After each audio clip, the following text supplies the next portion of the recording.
अस्सलाम वालेकुम, नमस्कार, जय भीम। मैं सैयद इरफान अली।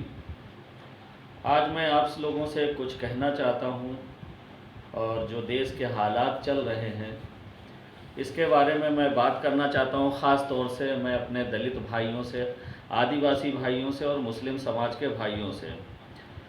आज जो माहौल चल रहा है इस देश के अंदर और जो राहुल गांधी जी के साथ जो मामलात हुए हैं, देश का सबसे बड़ा नेता और सबसे बड़ा इंसान कहा जा सकता है और इंसानियत का बहुत बड़ा देवता कहा जा सकता है, उसके साथ में छल कपट, साम दाम दंड भेद, राजनीति, कूटनीति सारी चीज़ें अपना करके उनको सज़ा करा दी गई और सदस्यता उनकी रद्द कर दी गई।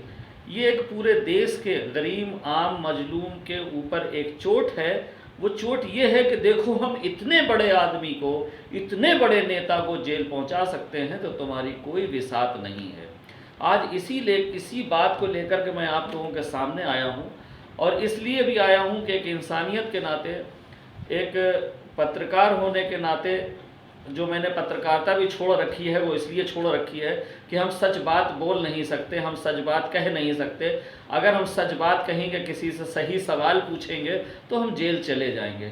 तो आज मैं ना पत्रकार हूँ, पत्रकारिता भी मैंने कई साल से बंद कर रखी है और किसी पार्टी में नहीं हूँ और ना ही मैं किसी राजनीतिक हिसाब से कोई ये बात कर रहा हूँ। ये एक आम जनता की तरफ से, आम जनता के लिए दिल से एक एहसास हुआ तो हमें आप लोगों से बात करना चाहिए।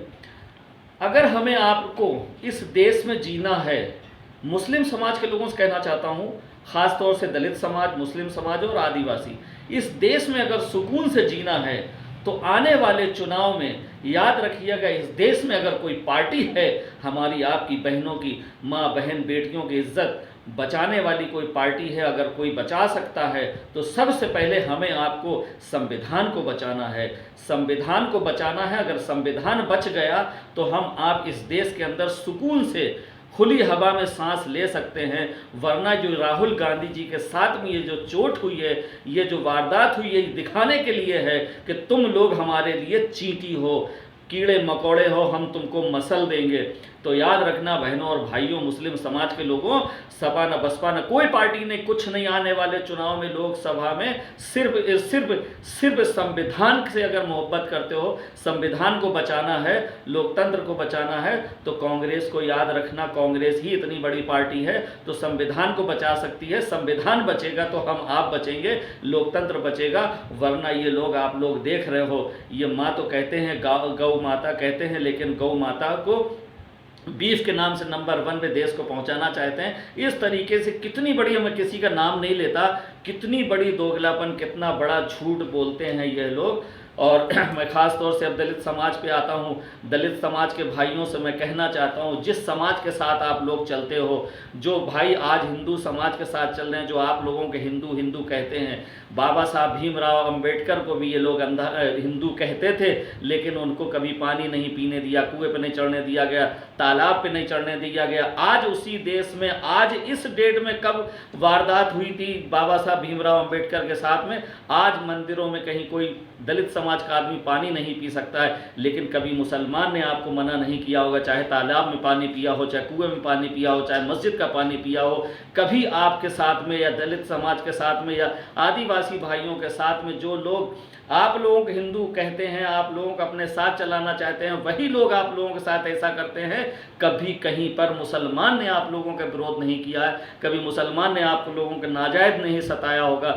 लेकिन मेरे बहनों और भाइयों, नौजवान साथियों, याद रखना, बाबा साहब भीमराव अंबेडकर का कोई अगर संविधान बचा सकता है तो सिर्फ दलित समाज, मुस्लिम समाज और आदिवासी, इन तीनों भाइयों से मेरे हाथ जोड़कर निवेदन है, प्रार्थना है, विनती करते हैं, आपस में मुसलमान भाई और दलित भाई और आदिवासी भाई आपस में मिले जुले, मोहब्बत से हर काम में हर चीज़ में प्यार से रहें और एक साथ रहें। जो लोग नफ़रत फैलाते हैं, दलित समाज को ही मुस्लिम समाज के लोगों से लड़ाते हैं, क्यों लड़ाते हैं, यह सोचने की बात है। आप लोगों को लड़ना नहीं है, एक साथ मिल करके, एक साथ बाबा साहब भीमराव अम्बेडकर से मोहब्बत करते हो तो एक साथ आप लोगों को सिर्फ कांग्रेस को ही याद रखना है। लोकतंत्र बचाना है, संविधान बचाना है। संविधान बचेगा तभी हम आप लोग सुकून के चैन की नींद सो सकते हैं, वरना याद रखना अभी जिस तरीके से देश के माहौल हैं बहुत ख़राब हैं। अल्लाह बचाए ऐसे माहौल से। आप लोग प्रार्थना करो।